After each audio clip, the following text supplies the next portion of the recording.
Magandang araw sa inyong lahat. Ako nga pala si Sarah D. Sampilo at sa araw na ito ay itatalakay ko sa inyo ang tungkol sa paghahanda ng mga kagamitang tanaw-dinig sinasagisag.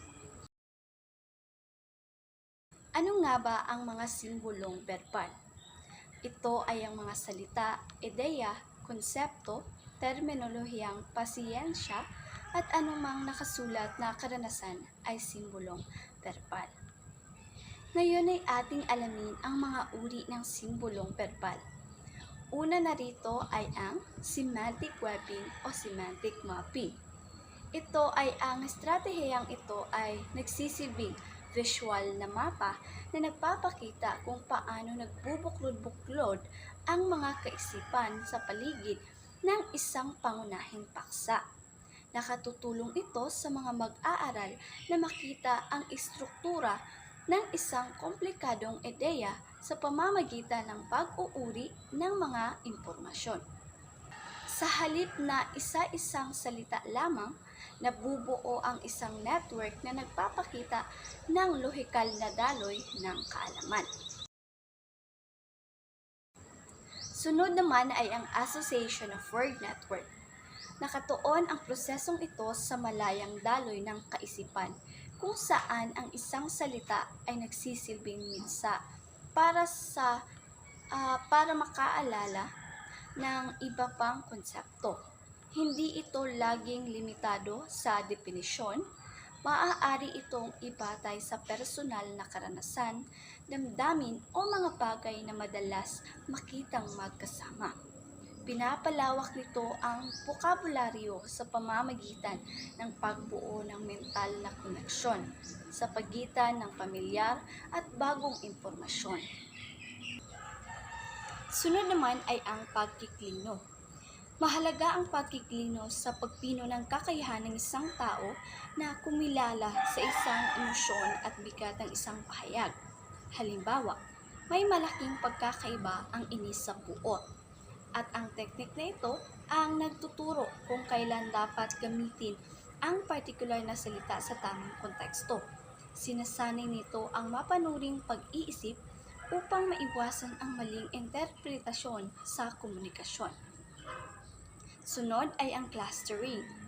Ang clustering ay nagsisilbing imbakan ng mga magkakasing kahulugan o synonyms na nagbibigay ng opsyon sa isang manunulat o nagsasalita. Sa pamamagitan nito, naiiwasan ang paulit-ulit na paggamit ng isang salita sa loob ng isang talata o usapan. Pinapayaman nito ang pagpapahayag dahil nagbibigay ito ng iba't ibang kulay at tono sa mga pangungusap na may magkakatulad na diwa. Sunod ay ang collocation o kolokasyon. Ang prinsipyong ito ay tungkol sa likas na pagsasama ng mga salita na kapag pinagsama ay nagbubunga ng isang tanyag o espesyalisadong kahulugan. May mga salitang sadyang magkapareha sa loob ng isang wika na hindi basta-basta mapapalitan ng ibang sinonimo, nang hindi nawawala ang natural na tunog nito.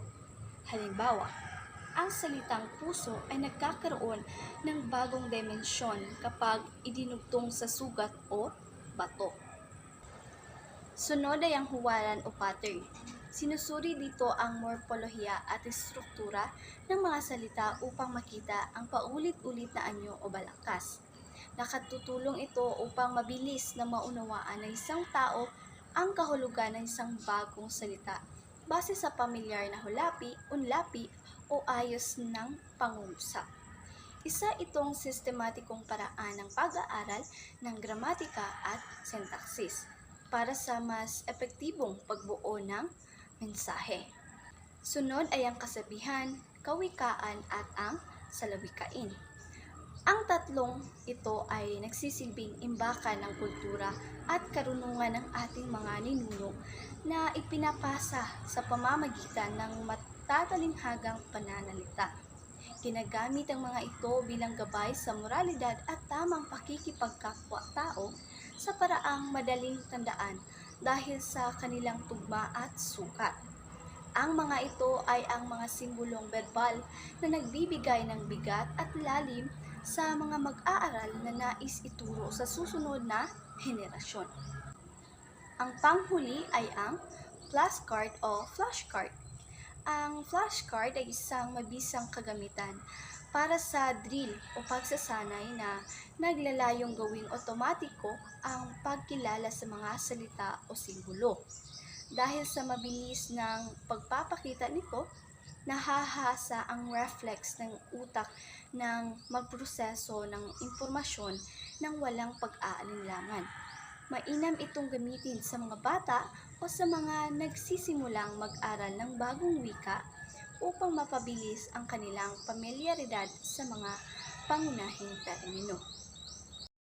Muli, magandang araw sa inyong lahat. Ako nga pala si Sarah D. Sampilo at yun lamang po ang aking pagbabahagi. Maraming salamat po.